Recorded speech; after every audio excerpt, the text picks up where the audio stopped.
Breaking news చూస్తున్నారు. కవిత కొత్త పార్టీపై బిగ్ అప్డేట్ కి సంబంధించి మాట్లాడుకుంటున్నాం. కొత్త పార్టీ ఆవిర్భావానికి డేట్ ఫిక్స్ చేస్తున్నారు కవిత. జూన్ 2న కవిత కొత్త పార్టీ ఆవిర్భావం గురించి మాట్లాడుకుంటున్నాం. తెలంగాణ ఆవిర్భావ దినోత్సవం రోజే పార్టీ పేరు, జెండా, ఎజెండాను లాంఛనంగా ప్రకటించబోతున్నారు కవిత. ఇప్పటికే కేంద్ర ఎన్నికల సంఘాన్ని కలిసినట్టుగా తెలుస్తోంది. రిజిస్ట్రేషన్ ప్రాసెస్ను ప్రారంభించారు జాగృతి బృందం. పార్టీ నిర్మాణంపై కసరత్తు ముమ్మరం చేస్తున్నారు కవిత. వచ్చే అసెంబ్లీ ఎన్నికల్లో కొత్త పార్టీపై పోటీ చేయబోతున్నట్టుగా తెలుస్తోంది. దానికి సంబంధించిన big breaking news, big update మీరు చూడడం జరుగుతుంది RTV స్క్రీన్ మీద. కొద్దిసేపటి క్రితం ఈ డెవలప్మెంట్ చోటు చేసుకుంది. కవిత కొత్త పార్టీ ఎప్పుడు అంటూ కూడా మాట్లాడుకుంటున్న క్రమంలో ఇప్పుడు కవిత కొత్త పార్టీపై క్లారిటీ వచ్చేసింది. బిగ్ అప్డేట్ని మీరు చూడడం జరుగుతోంది RTV స్క్రీన్ మీద. కొత్త పార్టీ ఆవిర్భావానికి డేట్ ఫిక్స్ చేస్తున్నారు కవిత. జూన్ 2న కవిత కొత్త పార్టీని ఏర్పాటు చేయబోతున్నారు. తెలంగాణ ఆవిర్భావ దినోత్సవం రోజే పార్టీ పేరు, జెండా, ఎజెండాను లాంఛనంగా ప్రకటించబోతున్నారు కవిత. ఇప్పటికే కేంద్ర ఎన్నికల సంఘాన్ని కలిసి రిజిస్ట్రేషన్ ప్రాసెస్ను ప్రారంభించినట్టుగా తెలుస్తోంది జాగృతి బృందం. పార్టీ నిర్మాణంపై కసరత్తు ముమ్మరం చేశారు కవిత. వచ్చే అసెంబ్లీ ఎన్నికల్లో కొత్త పార్టీపై పోటీ చేయబోతున్నట్టుగా తెలుస్తోంది కవిత. ఈ క్రమంలో పార్టీ పేరుకు సంబంధించి ఎటువంటి సమాలోచనలు ఉన్నాయి and at the same time registration process సంబంధించి మాట్లాడుకుంటున్నాం కాబట్టి పార్టీ పేరేంటి, ఏ పార్టీ అంటే జాగృతితోనే వెళ్ళబోతున్నారా లేకపోతే ఇంకా సాధ్యాసాధ్యాలు ఏమైనా ఉన్నాయా? At the same time party జెండా ఏంటి, ఎజెండా ఏంటి, వీటికి సంబంధించి ఇటు పార్టీలు జాగృతిలో ఎటువంటి చర్చ జరుగుతోంది? డీటెయిల్ ఇన్ఫర్మేషన్ అందించేందుకు మా ప్రతినిధి మధు సిద్ధంగా ఉన్నారు. మధు దగ్గరికి వెళ్ళే ప్రయత్నం చేస్తున్నాను. మధు, ఇటు కవిత కొత్త పార్టీ గురించి మాట్లాడుకుంటున్నాం. కవిత కొత్త పార్టీ పేరేంటి, at the same time registration సంబంధించి మాట్లాడుకుంటే క్రమంలో ఎటువంటి డెవలప్మెంట్స్ ఉన్నాయి? ఇంకా ఎగ్జాక్ట్లీ పలు పేర్లు ప్రచారంలో ఉన్నాయి. ప్రస్తుతం పార్టీ కూడా తీవ్రంగానే దీనికి సంబంధించినటువంటి దానిపైన ప్రయత్నం చేస్తా ఉంది. ఏ పేరు సెంటిమెంట్ తో తెలంగాణలో అయితే బాగుంటుంది, ప్రజలు ఆదరిస్తారు అనేటువంటిది. అయితే కవిత ఒక స్టేట్మెంట్ చేశారు, జూన్ 2న అయితే బాగుంటుందా అనేటువంటిది. ఎందుకంటే నాకు సెంటిమెంట్ ఎక్కువ, మంచి ముహూర్తం కోసం వెయిట్ చేస్తున్నాను అనేటువంటి స్టేట్మెంట్ చేశారు. కవిత సేమ్ యాజ్ టీజ్ గా తండ్రి కేసీఆర్ బాటలో నడిచేటువంటి ప్రయత్నం చేస్తా ఉన్నారు. పార్టీ పెట్టే ముందు అనేక మంది మేధావులను, వివిధ రకాలకు సంబంధించినటువంటి సంఘాలను, ప్రజలను, మేధావులను, తర్వాత అన్ని తెలంగాణకు సంబంధించిన అన్ని పల్లెలకు సంబంధించినటువంటి ప్రజల సమస్యలను తెలుసుకునే ప్రయత్నం చేశారు. ప్రస్తుతం సేమ్ కవిత కూడా అదే రూట్ లో ప్రయాణం చేస్తా ఉన్నారు. పార్టీ బెటర్ ఉన్నారు.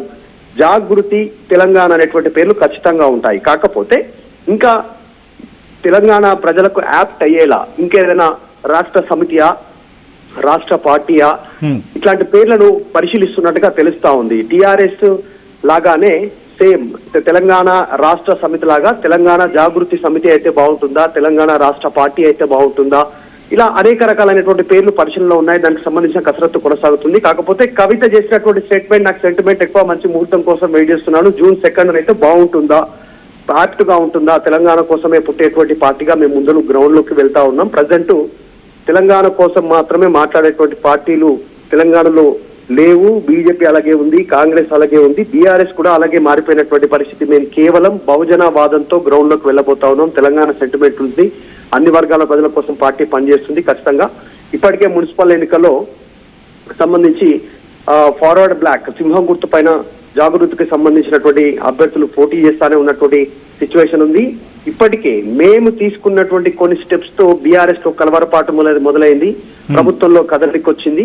దాని ప్రకారం మేము డిమాండ్ చేసినటువంటి సమస్యలపైన ప్రభుత్వం సాల్వ్ చేసుకుంటూ ముందుకు పోతా ఉన్నటువంటి సిచ్యువేషన్. సో కాబట్టి దాదాపు జూన్ 2న పార్టీ ఉండేటువంటి అవకాశం ఉంది. పార్టీ రిజిస్ట్రేషన్ ప్రక్రియ ప్రారంభమైంది. దానికి సంబంధించి మొత్తం 60కి పైగా కమిటీలతో జాగృతి గ్రౌండ్ లో ఉన్నటువంటి సమస్యలను తెలుసుకునే ప్రయత్నం చేస్తా ఉన్నారు. ఏ విభాగంలో ఎలాంటి సమస్యలు ఉన్నాయి, ఎట్లా ఉండాలని. కవిత ప్లాన్ ఏంటంటే సచిన్, ఓవరాల్ గా కవిత పార్టీ అనౌన్స్మెంట్ చేసినప్పటి నుంచి 2028 కానీ 2029 కానీ సార్వత్రిక ఎన్నికలు గనక వస్తే అప్పటి వరకు గ్రౌండ్ లో జనంలోనే ఉండాలనేటువంటిది కవిత ప్లాన్ జాగృతి తరఫు నుంచి. మొత్తం అంటే నిరంతరంగా గ్రౌండ్ లో జనాల్లో ఏదో ఒక నియోజకవర్గంలో, ఏదో ఒక ప్రాంతంలో, ఏదో ఒక సమస్య పైన ఎలక్షన్లు వచ్చేంత వరకు, అంటే ఇంకా 3 ఏళ్ళు గ్రౌండ్ లోనే ఉండాలనేటువంటిది కవిత ప్లాన్ గా కనిపిస్తా ఉంది. సో దానికి సంబంధించి జూన్ 2 దాదాపు వేదిక అయ్యేటువంటి అవకాశం ఉంది.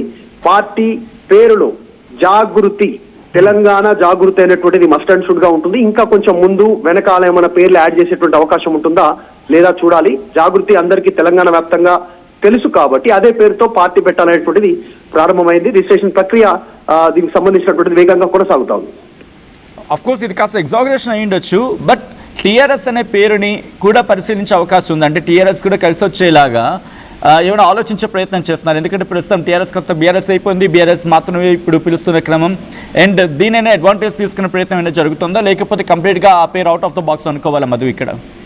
Exactly out of the box. అంటే క్లారిటీగా చెప్పారు, జాగృతి పేరిటనే పార్టీ ఉంటుంది అనేటువంటిది. కాకపోతే జాగృతి తెలంగాణ జాగృతి పార్టీ కింద ఉంటుందా, టీజేపీ కింద, లేకుంటే తెలంగాణ జాగృతి సమితి పేరిట ఉంటుందా, ఇలా వీటి పేర్లను పరిశీలనలో తీసుకుంటున్నట్టుగా తెలుస్తోంది. సో త్వరలోనే పార్టీ ప్రక్రియ వేగవంతమవుతోంది. మొత్తం 3 నెలల లోపల యాక్చువల్ గా అయితే ఎన్నికలకు సంబంధించినటువంటి రిజిస్ట్రేషన్ ప్రక్రియకి సంబంధించి కేంద్రం వద్ద 45 రోజుల లోపలనే పార్టీ రిజిస్ట్రేషన్ చేసుకోవచ్చు, పార్టీ గుర్తు తీసుకోవచ్చు, దీనికి సంబంధించిన పూర్తి ప్రక్రియ కంప్లీట్ చేసుకోవచ్చు. కానీ కొన్ని టెక్నికల్ అంశాలు ఉంటాయి, మళ్ళీ తిరిగి పరిశీలించాల్సినటువంటి అవసరం ఉంటుంది. కాబట్టి 3 months టైం తీసుకుంటున్నారు. 90 days, యాక్చువల్ గా 45 days లోనే కంప్లీట్ చేసుకునేటువంటి అవకాశం ఉంది. ఎవరైనా దేశంలో ఎవరైనా ఎక్కడైనా రాజకీయ పార్టీ పెట్టుకోవచ్చు. దానికి ప్రాసెస్ 45 days.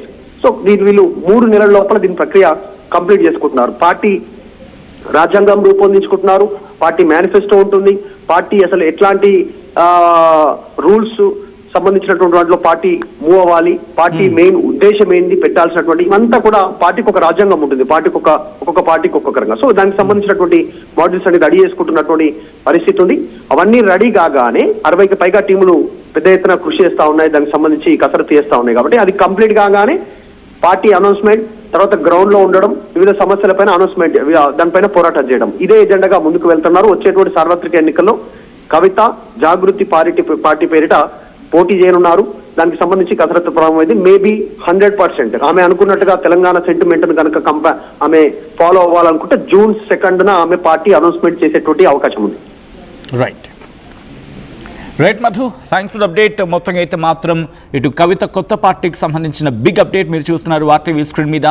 కవిత కొత్త పార్టీ ఇప్పటికీ ఆ ఆవిర్భావానికి డేట్ ఫిక్స్ అనేట్టుగా తెలుస్తోంది. June 2న కవిత కొత్త పార్టీ ఆవిర్భావం జరగబోతున్నట్టుగా సమాచారం అందుతోంది. తెలంగాణ ఆవిర్భావ దినోత్సవం రోజు పార్టీ పేరు, ఎజెండాను లాంఛనంగా ప్రకటించబోతున్నట్టుగా తెలుస్తోంది. కవిత ఇప్పటికే కేంద్ర ఎన్నికల సంఘాన్ని కలిశారు. రిజిస్ట్రేషన్ ప్రాసెస్ను కూడా ప్రారంభించినట్టుగా తెలుస్తోంది జాగృతి బృందం. పార్టీ నిర్మాణంపై కసరత్తు ముమ్మరం చేస్తున్నారు కవిత. వచ్చే అసెంబ్లీ ఎన్నికల్లో కొత్త పార్టీపై పోటీ చేయబోతున్నట్టుగా తెలుస్తోంది కవిత.